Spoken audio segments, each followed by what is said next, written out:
What's going on, everyone? Welcome back to Old Iron Farm Toys. Today we got a video of the 1066 working ground with the little disc.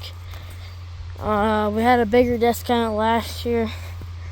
We're going to plant corn into this field. This field was corn last year, so we're going to do corn on corn in two fields this year.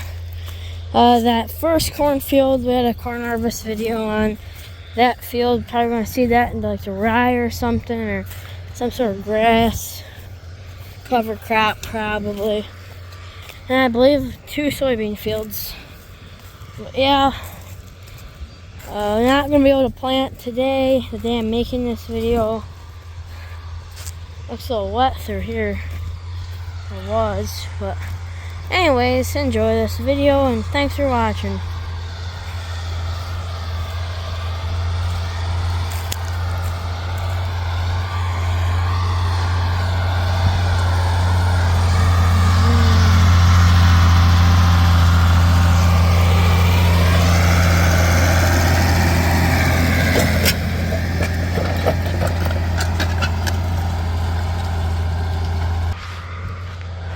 This has already been disced up, and it doesn't seem to really be doing a ton. This is obviously a lot more drier than this. Okay, I just have to clean my camera lenses, but yeah, now I should be able to see that a little better.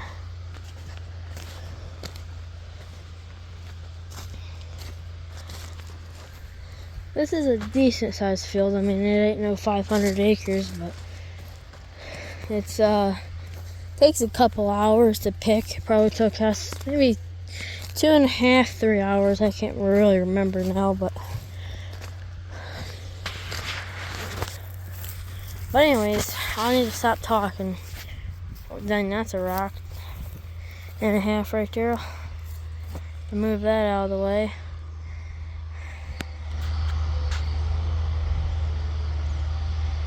Yo, 1066. Had a video of that last year working ground, so. But yeah, I'm gonna keep that alive. I'm gonna keep that video, or I'm gonna keep doing the 1066 in videos because why not? As much as everybody hates red tractors, I don't know. There's a few red fans out there though. Okay, one quick little history fact about the 1066 and the 1086. The big difference is what IH did is they made the cab a little bit bigger, but on the 1066, the seat was right under the rear axle. On the 1086, IH moved it ahead. Similar to the John Deere 2-cylinders, unlike the 730, your seat was right under the rear axle, so you only felt every single bump. Well, on the 4020 or 4010, the front axle, or the seat was moved in front of the front axle, so you didn't feel as much bumping.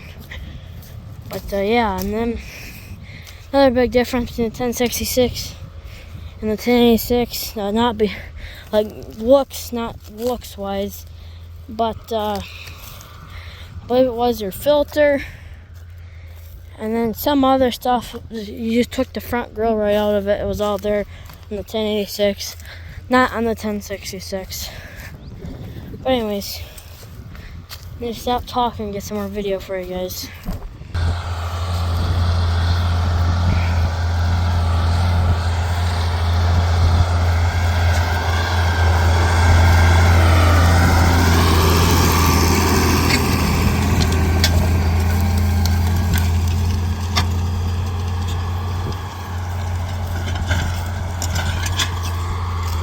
A lot of rocks in this field.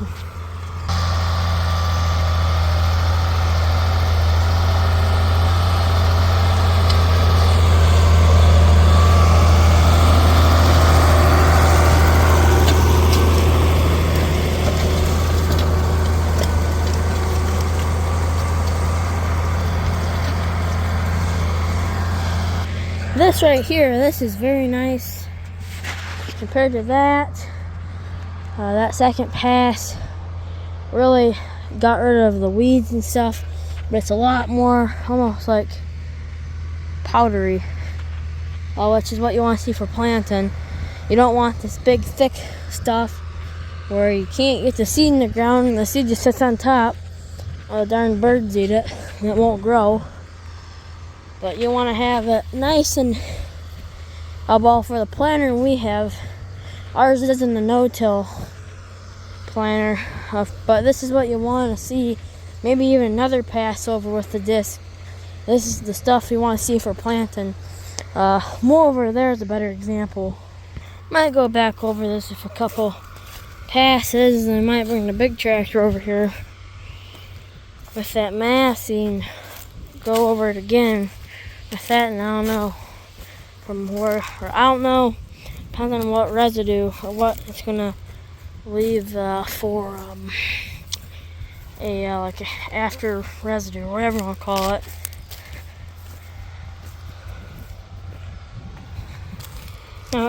We farm in Michigan, central Michigan, right in the middle of the Met. And we have a lot of, let's just say, a lot of trees. But the further, if you go a little bit more north to us, there's a little bit of flat ground. And further south you go, there's flat ground. But we're kind of right in the middle, where we got stuck with all the hilly stuff. The stuff that a lot of the guys don't really want.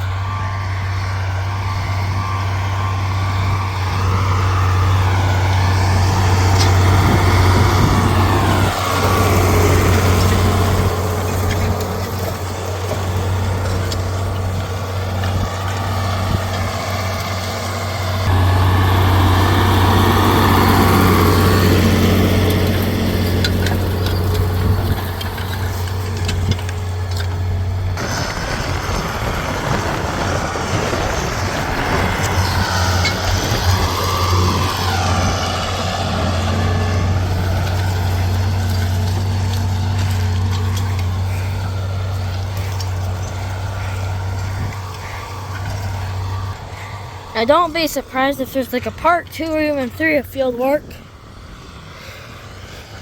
because we've got a little bit of ground to work up this year. Let me know what's your favorite brand of tractor and disc down below in the comments. For tractor, I'm a big Ford and Deere guy. When it comes to the discs, I honestly don't really care unless it's like it has to look good on the back of the tractor, so it matters. International built a good disc. John Deere built a good disc. Ford built a good disc. There's a few other brands too that aren't like really popular, like can't remember what it's called. There's a lot of disc or older companies that made discs. Just a lot of older farm equipment companies that are no longer in business, like brands like Badger and Caston, and there was a small company that made tillage equipment called Agway, and there was a company. There's many old companies, like all those old stuff. Like all the old stuff like Badger and Caston, and I like some of the old Ford stuff, the stuff that they don't make no more. That's the cool stuff.